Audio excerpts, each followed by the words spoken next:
Mi palabra tiene valor.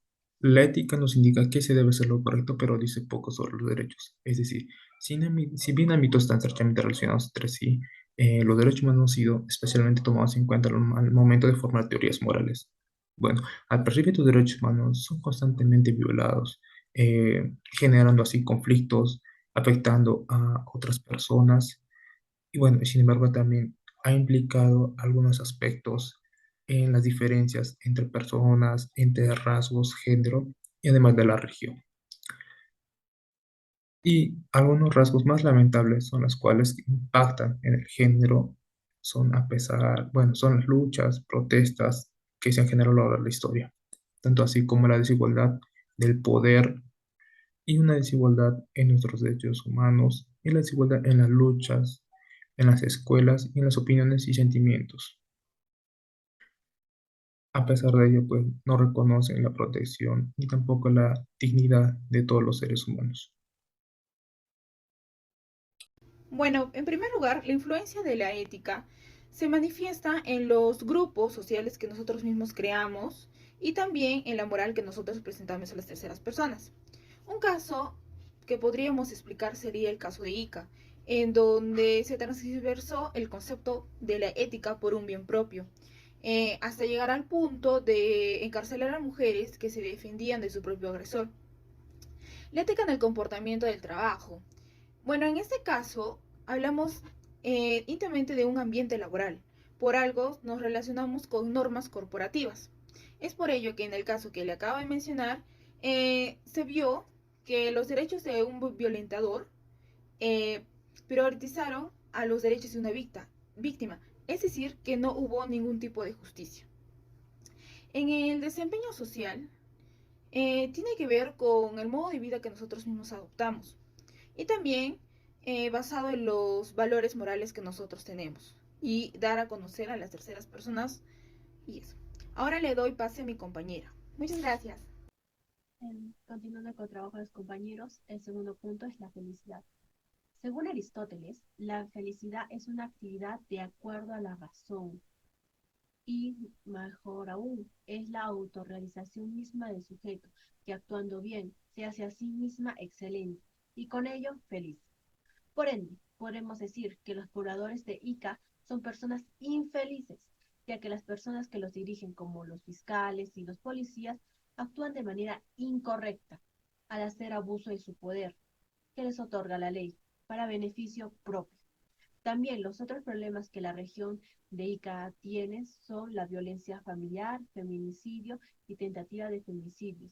Hacen que los pobladores tengan una percepción errónea de lo que está bien y lo que está mal. Por ende, sus valores y acciones futuras pueden ser influenciadas por su entorno. De esta manera, no puedan obtener la felicidad. Además, el lograr nuestra felicidad de autorrealización no puede ser en base a la infelicidad de otros, ya que si se hace caso omiso a nuestro entorno, como los problemas de ICA, la supuesta felicidad no tendría lo necesario para llamarse felicidad. Ahora le doy pase a mi compañera Mayori. En tercer lugar, como manifiesta Gómez, para Sócrates la verdad se identifica con el bien moral. Esto significa que quien conozca la verdad no podrá menos que practicar el bien. Saber y virtud coinciden. Por lo tanto, quien conoce el recto actuará con rectitud, y el que hace el mal es por ignorancia. Este concepto, para el caso, se interpretaría como si las autoridades de Ica conocieran la verdad, actuarían con sabiduría y con el bien. Sin embargo, evidentemente, las autoridades no actuaron con el bien. Significa que las autoridades fueron ignorantes de la realidad. A continuación, mi compañero Ludwig dará a conocer un poco más sobre el punto 3. Gracias. Continuando con el tema, la violencia contra la mujer es una de las problemáticas más controversiales que tenemos hoy en día, más en nuestro país. Esto se da por varias razones, pero una de ellas es la desigualdad estructural del género. Citando las palabras de Aristóteles, el cual afirma que la justicia es la representación de la suma de las virtudes en las relaciones sociales. Ahora bien, frente a ello, se asume que las autoridades no toman cartas en el asunto. ¿Por qué?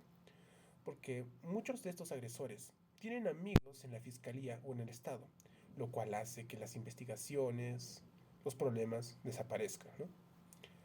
Esto es una gran falta a la ética, más aún sabiendo que el actuar de esta manera perjudica a la víctima por el simplemente hecho de defenderse. Y al no tener contactos, amigos que les ayuden a salir, son llevadas a carceletas, cárceles, incluso prisión. Frente a esto, me hago la pregunta, ¿dónde están los derechos de la mujer? Tomando como referencia el caso de Rosario, en donde claramente se vulneran varios derechos, entre ellos derecho a la libertad, a la salud física y psicológica, generando de tal manera una gran disconformidad entre muchas mujeres.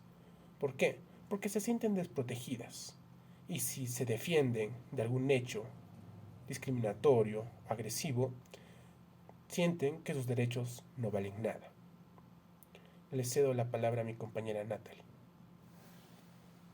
Entonces, reiteramos que uno puede defenderse si la palabra de quien me acusa es suficiente para condenarlo, puesto que se ha visto evidenciado que los derechos humanos se basan en los principios éticos y que al no haber pruebas suficientes para incriminar a una persona y peor aún, que ésta sea encarcelada por una incriminación y acusación sin pruebas, se le estaría violando uno de los derechos principales y fundamentales de la persona, la libertad. Al negársele el derecho a la libertad de la persona, se le estaría privando de llevar una vida justa y feliz. Por ende, la vida de la persona sería indigna e infeliz. Además, recomendamos a la población que busque identificar y eliminar las barreras de género. Esto, por ejemplo, mediante el plan elaborado por la Dirección General de Transversalización del Enfoque de Género del MIM, en donde brinda recomendaciones prácticas para llevar una comunicación mediante los medios de comunicación